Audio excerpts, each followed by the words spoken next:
Good morning. I know it took me a little while to come back. It's been a little while since I posted the other video. The other video was showing patchwork, the patchwork version of our quilts, cutting individual patches out and sewing them back together.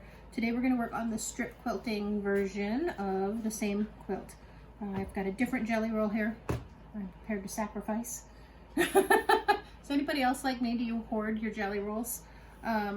And I'm not afraid of cutting them, but I don't know. I just like looking at the prettiness, and so I have this collection of fat quarters and jelly rolls and charm packs, and I just like looking at them so much. It's hard to cut into them, but then the quilts are always better than holding on to the packs.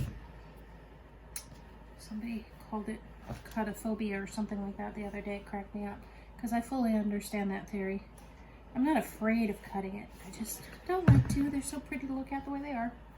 So I'm just pressing out a couple of these, and I'll sew a few together, and I'll show you the strip cut or strip method. So I'm just going to grab a couple strips of different colors, textures, and just randomly pull them out of here. So the directions said to just sew the full length strip. And then there was a little bit of a conversation this morning, a tiny little blurb, that if we cut them all in half, instead of doing the entire strip, cut them in half. And then, so those strips, you might get more color variety, you know, different color matches. The quilt wouldn't look quite so much the same everywhere else. But honestly, in a quilt like this, it's not going to matter a whole lot. The patches are all going to be gorgeous no matter what we do. So, some yellow.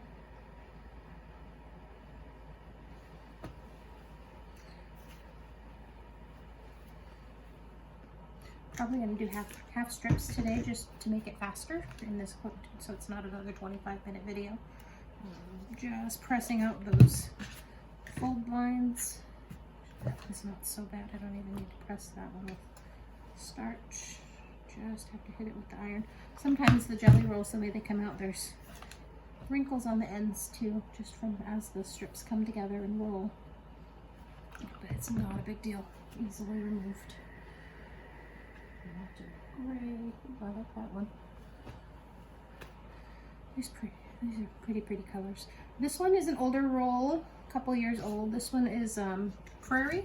I think it was a Coriander. It was one of my favorites. I think she runs Coriander Quilts, but I really like her. Her quilts are beautiful. She's just got this fun, fresh outlook on quilting that I enjoy a lot.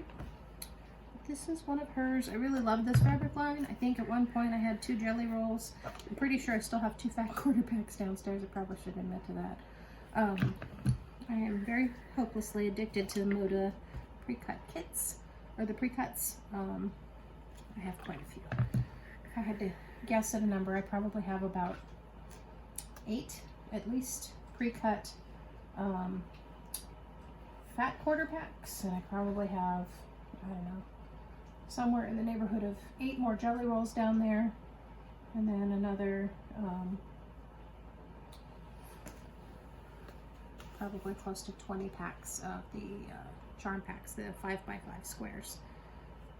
Pre-cuts just make me happy, and they make quilting easy because I don't have to stop and think about coordinating fabrics. Just buy the packs, it all matches, cut it apart, sew them back together again. My dear husband is hard at work behind us. Okay, so the quilt is actually blocking our TV and our big windows because they're kind of distracting. So he's hard at work behind there on my now YouTube page because we got to post the videos somewhere. So I've got, thankfully, help, because I know technology, I understand it, but I've never studied it, and he's been involved in YouTube for a little while longer than me, so he's just taking care of stuff for me, so I don't have to think about it. I can just work on quilts. Okay, just about done. I'm going to slice a couple of these in half, and we'll get going. Alright, I love that little pressing mat because it's easy to put it where I need it, in the middle of everything, and then move it out the way.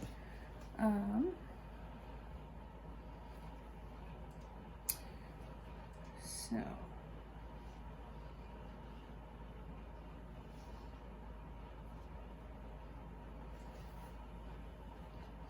I just kind of folded one in half and figured out where that line was on my board, and now I'm just going to line up all the fabrics the same way and just rotary cut a few strips at a time at that line. And I just line the strips up along the grid on the cutting board. For me that works. I know the fabric is straight. Straighten it out a little bit better on this end. Stay.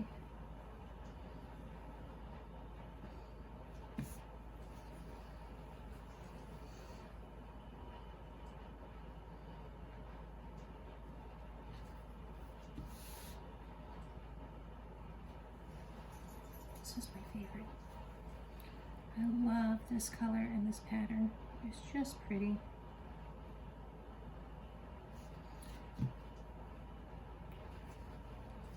This one's really cool.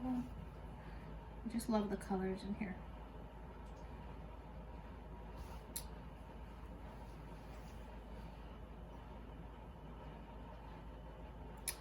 Alrighty, so I have all of those stacked. They're nice and straight along that grid mark on the cutting board. I'm just going to take my ruler that measured out at about 12.5 from the line to a halfway point. I'm just going to slice that real fast. Done.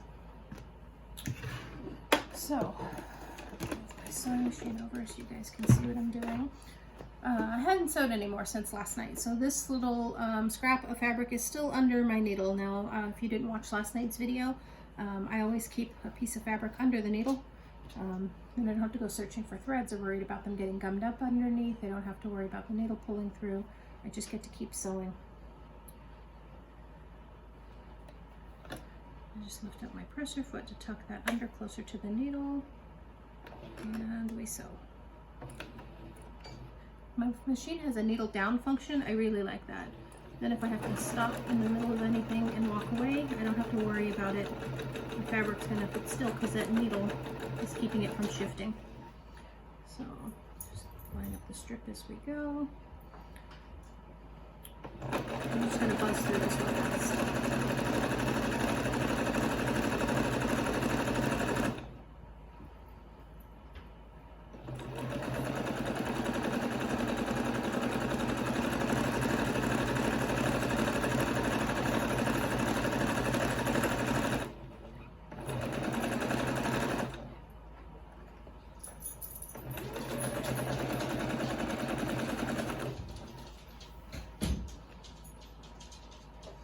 Alright, that one's done. I'm going to snip off that fabric scrap and just reuse it.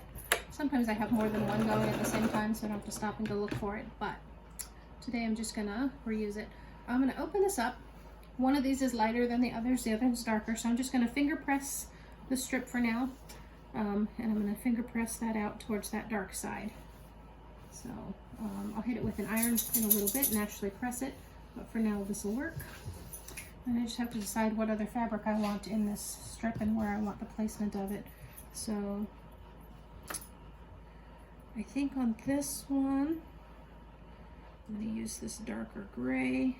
And I want the dark gray on either side of this little blue and white stripe.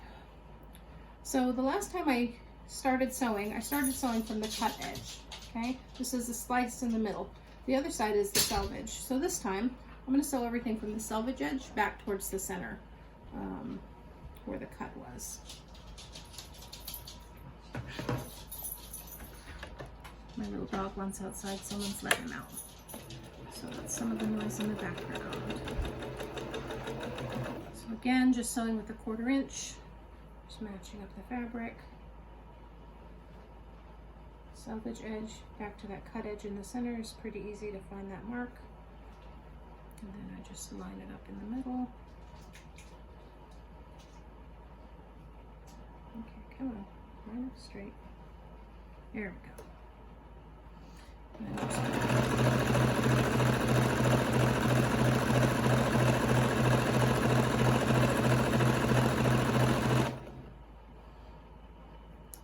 done already.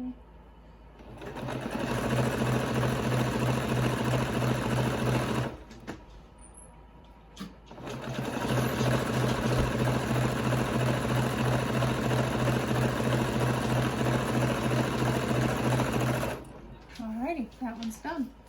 I'll put off that little square again.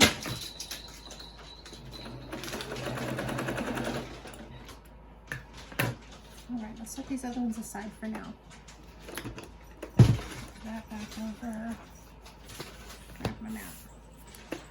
So this one is also a little darker, and that doesn't necessarily work in my favor, but we're gonna make it happen anyway. So when I was on the site, we talked about pressing all the seam allowances to the same direction.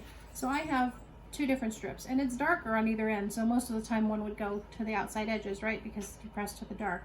But in this, in order for the seams to nest well, we're going to push them all to the same direction. So I've got this blue one laying over the pink, and I've got the gray one on the back. The seam allowance is going to lay on the blue stripe. And I'm going to finger press that out, open up my fabric, I'm going to spritz that with my bus press, and then I'm going to apply my iron. Pressing is really a lift up and lift, pick it up, move it, set it down. And you hold the heat there for a minute, and you pick it up, and you put it in its next position. I sometimes use the iron to kind of lay the seam allowance down, but I definitely am not ironing here. I'm just kind of guiding the fabric in the direction I want before setting it down. Okay, so the end of that is pressed. Pick it up and do it again in another spot. This little mat is much smaller than an ironing board, but I don't have time to keep moving back and forth to an iron on video. It's just too difficult. So spritz it, lay it all down with my fingertips, and press. Do it again.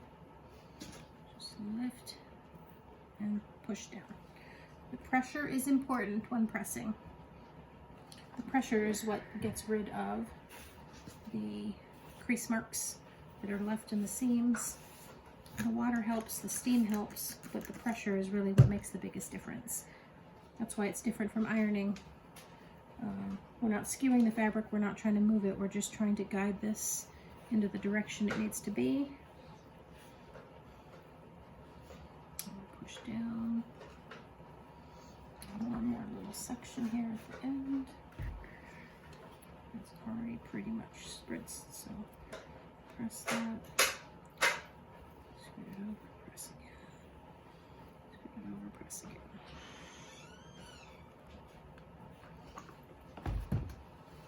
Alrighty, so now I have the strip. I have the strip sewn with all 3. The edges didn't entirely line up perfectly. They normally don't. Selvages can be different widths on the fabrics. Everything can be just a little bit off. So the first thing I'm going to do is line this up. I'm going to put this gray line along the edge here. That needs just a tiny bit more starch from the front side. I'm going to spritz it one more time.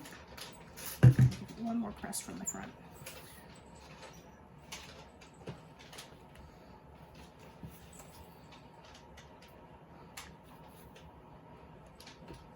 You don't want to iron, you don't want to go back and forth, you just want to lift and press. Your fabric strips can sew. The reason that we sewed from one end and then later from the other end is to keep the fabric from bowing on its own.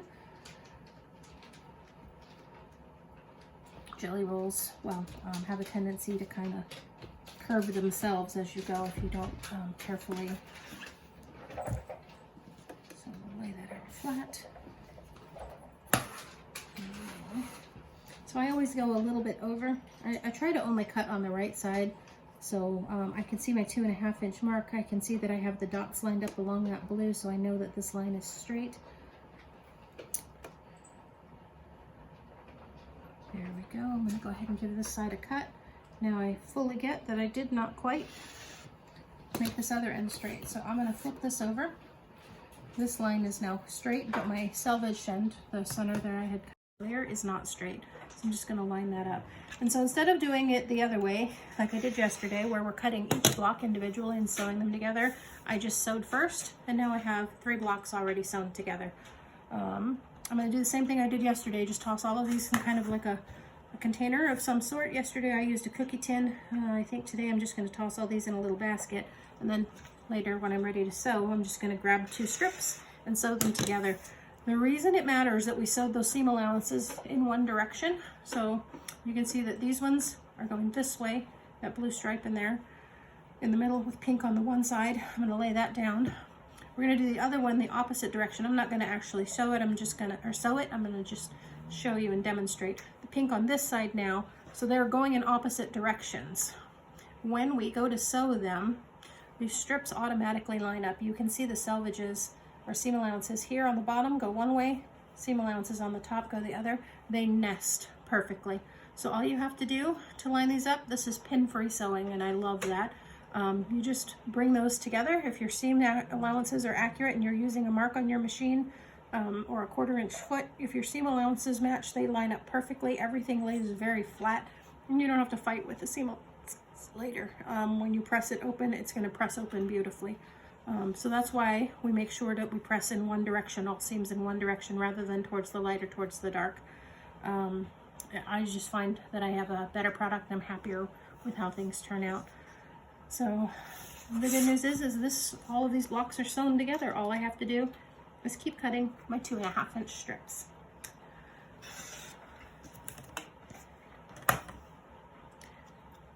Line it up and cut. Well, that's it for this demo. If you guys have any questions, please let me know. Have a great day. We'll see you soon.